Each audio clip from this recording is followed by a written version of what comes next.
Hello again. Welcome to Lesson 2, Energy Efficiency Potential in Buildings. In this lesson, we will consider how to assess the energy efficiency potential in buildings.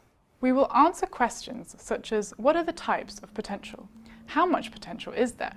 What can drive potential? And how do I calculate potential? Let's consider the following scenario. You've been asked to create new policies for energy efficiency in buildings. How do you determine where to start?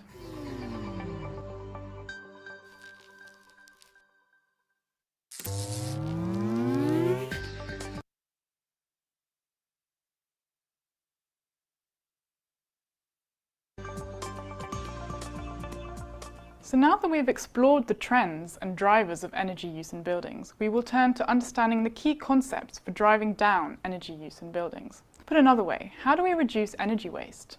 We'll start with the concept of net zero buildings, which is a long-term objective adopted by many jurisdictions. The concept of a net zero building is one that has gained importance, particularly with increased awareness of the role of buildings in emissions of greenhouse gases and other harmful pollutants. Even where net zero buildings may seem difficult to obtain at scale today, setting a long-term goal of achieving net zero buildings can help focus attention on the steps needed to increase ambition to reduce energy waste over time. There are two common formulations of net zero energy and net zero carbon. Net zero energy means that over the course of a year, the building has consumed as much energy as has been generated on site, resulting in a net zero annual energy consumption. This does not mean that the building does not draw energy from the energy system, but it does mean that the consumption is offset by on-site energy production. Net zero carbon means that over the course of a year, the building has emitted as many carbon emissions as have been offset on-site, resulting in net zero annual carbon emissions. There are some differences in how net zero energy or carbon can be defined. For example, in both cases, annual energy consumption or annual carbon emissions can refer to the amount of energy consumed or carbon emitted in terms of final energy or primary energy. That is, it can refer to energy consumption or carbon emissions in the building itself, so that's final energy, or it can refer to the amount of primary fuels that must be consumed to generate and transfer energy to the final consumer, so that's primary energy.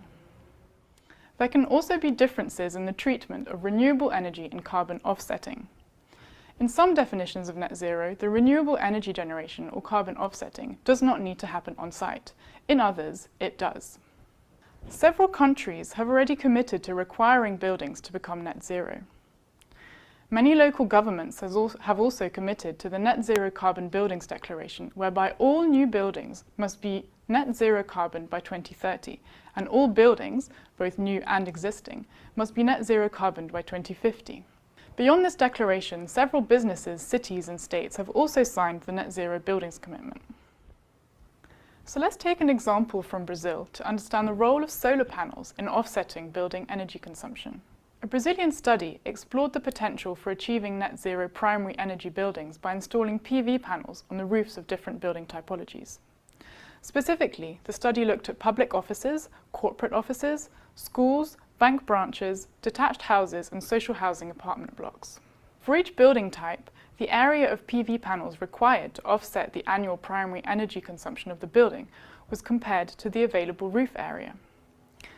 The results suggest that the typologies such as public sector offices, corporate offices, social housing apartments and bank branches generally do not have enough space on the roof to meet all of their annual consumption with rooftop PV panels alone.